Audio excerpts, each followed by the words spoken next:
Самат мырза, энерго сектор боюнча айттыңыз, коррупция бар, максатсыз пайдаланган акчалар болуп атат деп. Буга чейин болгон, мындан кийин болбойт.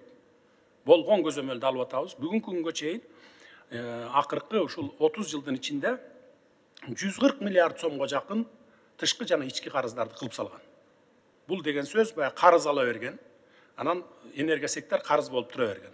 Же болбосо жараксыз бир сапаты начар нерсени, мисалы $3000 тура турган трансформаторду 20 000, 30 000 долларга алдык деп ортодогу акчаны жеп кеткен дагы, ошонун бардыгы ортодогу айырма энерго системасы карыз болуп калган.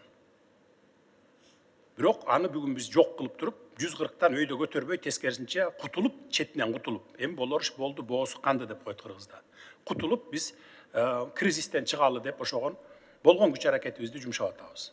Мына акыркы 10 жылда мурун кичине бир Камбарата 2 болсо да курулган экен, акыркы 10 жылда бир дагы кичи КЭС да курулган эмес. Мына азыр 10дон ашык кичи КЭСтерди кура баштадык. Дагы кечээ күнү мына 50 створго сертификаттарын бердик. Аларга апрель, май айларына чейин куруп баштабасаңар, кайра алып коебуз деген шарттарды коюп жатабыз.